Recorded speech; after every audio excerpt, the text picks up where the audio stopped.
Good morning everyone. तो आज का अपना नेक्स्ट क्वेश्चन है जो कि 25 जैन 2023 शिफ्ट 1 में आया हुआ क्वेश्चन है।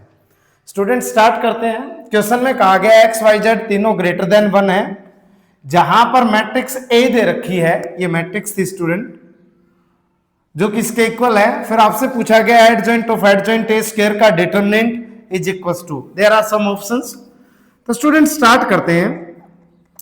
तो कुछ प्रॉपर्टी है, मैं सबसे पहले आपको कुछ प्रॉपर्टी के बारे में डिस्कस करना चाहूंगा। एडजॉइंट ऑफ एडजॉइंट बी, इसका जो डिटरमिनेंट होता है student, always remember determinant B की पावर n-1 का स्क्वायर। यहां 2 बार एडजॉइंट है तो पावर 2 आई है, यहां पर 3 बार होता तो 3 आती, ये ध्यान रखना। एक प्रॉपर्टी होती है student determinant b to the power k, determinant b to the power k को आप लिख सकते हो डिटरमिनेंट b की पावर होल के। पहले b की पावर k करो, डिटरमिनेंट निकालो, या फिर पहले डिटरमिनेंट निकाल के पावर k कर दो, दोनों का मीनिंग सेम ही होता है। अब स्टूडेंट यहां पर जो हमें रिक्वायर्ड है उसमें देखो adjoint of adjoint a square चाहिए आपको, मतलब b की जगह a स्क्वायर रिप्लेस कर दो, a स्क्वायर रिप्लेस किया। और एक बात ध्यान रखो स्टूडेंट, यहां पर जो n है वो n क्या है, ऑर्डर, ऑर्डर ऑफ मैट्रिक्स है। तो अब मेरे को बताओ, यहां पर ऑर्डर ऑफ मैट्रिक्स है 3 -1 की पावर 2, डिटरमिनेंट a स्क्वायर की पावर 4। अब इस प्रॉपर्टी का अगर यूज करूं तो ये 2 पावर बाहर जाएगी, इसको लिख सकते हैं डिटरमिनेंट a की पावर 2 की पावर 4, इसको लिख सकते हैं डिटरमिनेंट a की पावर 8। Got it. अब स्टार्ट करते हैं स्टूडेंट। अब कहीं ना कहीं हमें इस मैट्रिक्स के डिटरमिनेंट की जरूरत है, तो मैं क्या करता हूं, डायरेक्टली यहीं पे डिटरमिनेंट का सिंबल लगा देता हूं, इसको डिटरमिनेंट में चेंज कर देते हैं। तो ये डिटरमिनेंट में चेंज हो गया। अब ध्यान से देखना, मैं कुछ 1-2 प्रॉपर्टी बता रहा हूं जो प्रॉपर्टी यहां पर यूज होने वाली है। एक बेस चेंज प्रॉपर्टी होती है स्टूडेंट, यहां x यहां y लिख रखा है, तो आप इसको लिख सकते हो log y upon log x। भाई बेस नीचे होता है तो नीचे लिखा है, log y ऊपर लिख दिया। यहां पर बेस आप कुछ भी मान के चल सकते हैं। Okay student. और मेरे को एक बात बताओ, इस 1 को भी मैं चेंज करूंगा, ध्यान से देखते रहना क्या किया गया है। 1 को मैंने लिखा log x upon log x, मेरे हिसाब से कोई परेशानी नहीं होनी चाहिए। इसमें बेस चेंज प्रॉपर्टी लगाई तो इसको लिखा log y upon log x, और यहां पर लिखा log z upon log x। कोई दिक्कत है तो बताओ स्टूडेंट, इतना ठीक है। यहां पर इसको मैंने लिखा log x upon log y,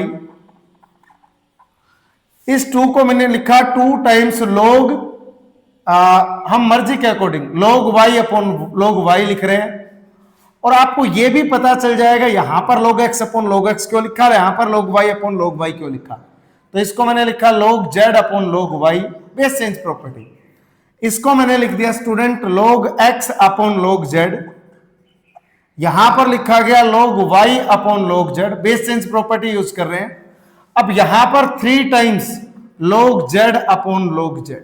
अब स्टूडेंट ध्यान से देखिए, यहां पर ध्यान से देखेंगे तो इस रो में से 1 अपॉन log x कॉमन आ रहा है स्टूडेंट। मैं यहां पर लिख रहा हूं 1 अपॉन, फर्स्ट रो से log x common, 1 upon log x, second से 1 अपॉन log y कॉमन, और थर्ड से 1 अपॉन log z कॉमन।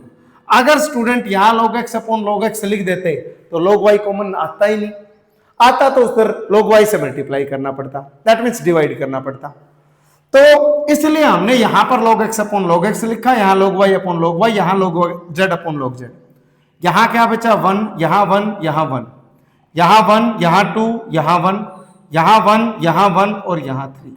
ध्यान से देख सकते हो स्टूडेंट।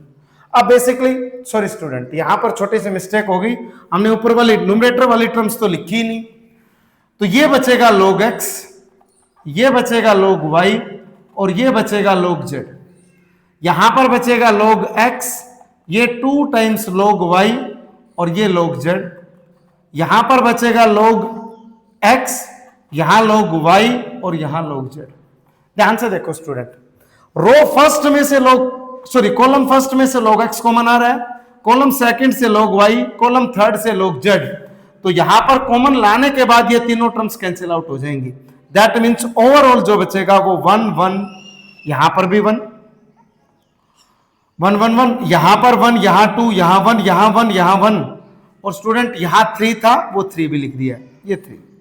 अब स्टूडेंट इस डिटरमिनेंट को इजीली सोल्व कर सकते हैं। 1 क्या, ये गया 2 इंटू 3 6, 6 माइनस 1, -1, ये गया 3 माइनस 1, प्लस 1 इंटू ये गया 1 माइनस 2। अब ध्यान से देखना, यहां पर बचा 5, यहां -3, यहां -2। एक बार ध्यान से देखो, 5 सॉरी यहां -2 और यहां भी -2, यहां -1। इसका मतलब 5 - 3, दैट मीन स्टूडेंट यहां वैल्यू आई वो 2। अब ये वैल्यू अगर मैं यहां पर रिप्लेस करता हूं तो 2 की पावर 8 अपना final answer, that means option B correct है स्टूडेंट, बाकी ऑप्शन इनकरेक्ट है। आशा करता हूं ये फॉर्मेट आपको बहुत अच्छा लगा होगा। इसी टाइप के पीवाईक्यूज के सॉल्यूशन आपको मिलते रहे स्टूडेंट। अपने चैनल एमएस क्लासेस को लाइक करें, शेयर करें एंड सब्सक्राइब करें। Thank you so much.